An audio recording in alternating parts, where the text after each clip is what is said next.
BJP इस बार जो है पूरी ताकत और तैयारी के साथ मैदान में उतरी है। बीजेपी की कोशिश जो है बंगाल चुनाव में वो रंग लाती हुई दिख रही है। बीजेपी की मेहनत यहाँ पर जो है रंग लाती हुई दिख रही है। लगातार बीजेपी ने भी दावे ठोके थे और टीएमसी ने भी जो है दावे किए थे, लेकिन टीएमसी जो है अपने दावों पर खरी नहीं उतर पाई। साफ तौर पर जिस तरीके से हम तस्वीरें देखेंगे तो कहीं ना कहीं टीएमसी अपने दावों पे जो है वो नीचे जाती हुई नजर आ रही है। और बीजेपी ने जिस तरीके के दावे यहाँ पर किए थे कि 4 तारीख को सत्ता में अगर कोई आएगा तो वो बीजेपी ही आएगी। देखिए, बीजेपी अपने दावों से पूरी तरह उठती हुई नजर आ रही है। जिस तरीके के रुझान यहाँ सामने आ रहे हैं, बीजेपी को लगातार यहाँ बढ़त मिल रही है। भवानीपुर सीट जो कि एक हॉट सीट मानी जाती है, वहां पर जो है शुवेंदु अधिकारी ममता बनर्जी से आगे चल रहे हैं। इस बार जो है मुकाबला देखिए बेहद कांटे का होता जा रहा है। ममता बनर्जी की जो इतने साल की वहां पर पकड़ है, चौथी बार उनको सरकार में आना है ममता बनर्जी को, लेकिन इस बार जो है ममता बनर्जी का जो है किला पूरी तरह से साफ होने वाला है। और कहीं ना कहीं ममता बनर्जी को अंदर ही अंदर ये लग रहा है कि अब जो है तस्वीरें जो है अगले पल बदल सकती हैं। साफ तौर पर जिस तरीके का उन्होंने एक बयान दिया और उन्होंने कहा कि इसके पीछे बीजेपी की साजिश है। देखिए, जब चुनाव चल रहे थे, जब पहले चरण का चुनाव हुआ, दूसरे चरण का यहाँ पर हमने चुनाव देखा, उसके बीच भी आरोप प्रत्यारोप की बहस जो थी वो लगातार चलती जा रही थी।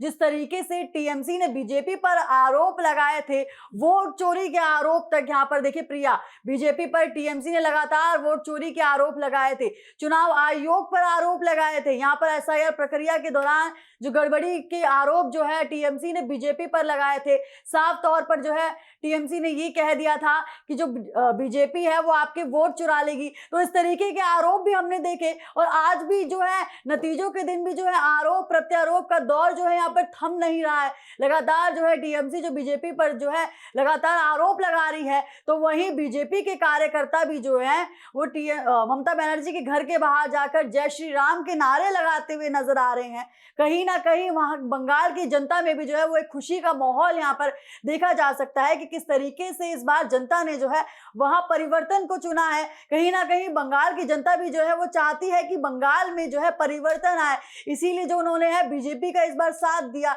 और बीजेपी ने जिस तरीके से जनता के मुद्दों को वहां समझा, जिस तरीके से जनता के मुद्दों को वहां उठाया, तो साफ तौर पर जो है तस्वीरें यही बयां कर रही है इस वक्त प्रिया कि जो वहां की बंगाल की जनता है वो भी इस वक्त जो है वो बीजेपी के साथ है। बिल्कुल कोमल, ठीक कह रही हैं आप, क्योंकि जब देखिए वोटिंग हुई थी वहां पर वोट डले तो हमने वो तस्वीर भी देखी कि वोटिंग परसेंटेज जो है बीते कई सालों की अपेक्षा अब की बार बढ़त में हुआ। वही बढ़त से साफ ये तस्वीर हो रही थी कि शायद अब की बार जो है पश्चिम बंगाल की जनता बदलाव चाह रही है। और वो फिलहाल अभी बदलाव जो है निकलता हुआ नजर आ रहा है, क्योंकि लगातार देखिए मतगणना जारी है, रुझान आ रहे हैं, नतीजे आएंगे और उसके बाद किसका पिटारा आज खुलने वाला है वो तस्वीर तो तभी साफ हो पाएगी।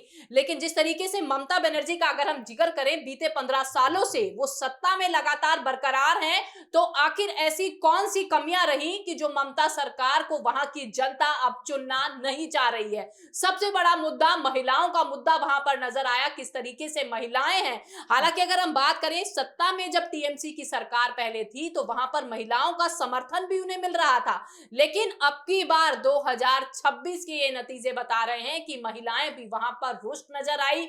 युवाओं की बात करें तो युवा जो बेरोजगार घूम रहे थे, जिन्हें रोजगार नहीं मिल रहा था, शायद वो ये परिवर्तन चाहते हैं। तभी देखिए बीजेपी अपना जश्न मना रही है, लगातार नेताओं का आगमन हो रहा है। सिर्फ बात दिल्ली की नहीं, पश्चिम बंगाल में भी बहुत सारे मतगणना केंद्र ऐसे हैं जहां पर लगातार जश्न मनाया जा रहा है और भगवा रंग का गुलाल वहां पर उड़ाया जा रहा है। एक जश्न का माहौल है, होली कहें दिवाली कहें, बीजेपी के कार्यकर्ता वहां पर वो मनाते हुए नजर आ रहे हैं। तो साफ तौर पर ये तस्वीर बता रही है कि अब की बार जो अभी के समय तक अगर की स्थिति देखें तो बदलाव होना निश्चित पश्चिम बंगाल में नजर आ रहा है।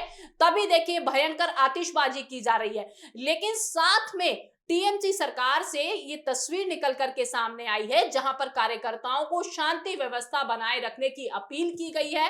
आरोप और प्रत्यारोप तो कोमल हमेशा ही लगते हुए नजर आते हैं, चाहे हम पक्ष की बात करें या विपक्ष की बात करें। जब कोई भी पार्टी जीतती है तो उसे लगता है कि शायद कोई खेला हो गया है। देखिए प्रिया, इस बीच एक सवाल ये है, आपको क्या लगता है कि जो है ममता दीदी का किला इस बार पूरी तरीके से जो है साफ होने वाला है? जी बिल्कुल, देखिए कोमल, अब तक की तस्वीर तो यही बयां कर रही है कि क्योंकि जितनी भी काउंटिंग लगातार हो रही है, क्योंकि अगर जी। हम बात करें, सबसे हॉट सीट भवानीपुर की है, जहां पर शुभेंदु अधिकारी जो लगातार जनता से संवाद कर रहे थे। पहले ये था कि वो आगे चलते हुए भवानीपुर सीट से नजर आए थे, फिर ममता सरकार आगे नजर आ रही थी, लेकिन अब फिर से जो है शुभेंदु अधिकारी लगभग 13,266 वोटों से आगे चलते हुए नजर आ रहे थे।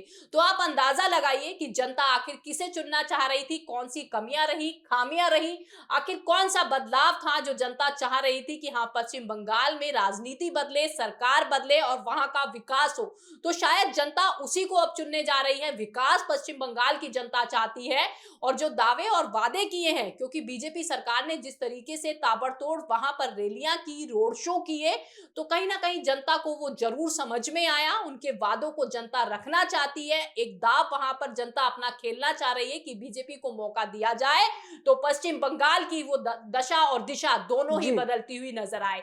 लेकिन अभी भी कोई भी तस्वीर साफ नहीं करी जा सकती, क्योंकि अभी भी ममता बनर्जी का कहना है कि जिस तरीके से छेड़छाड़ की जाए, या फिर हम बात करें कि साफ तौर पर चुनाव आयोग पर जो आरोप लगाए जा रहे हैं उनका जिक्र किया जाए, तो उनकी अभी भी मन में यही है कि हाँ, बीजेपी नहीं, टीएमसी की सरकार वहां पर आ रही है।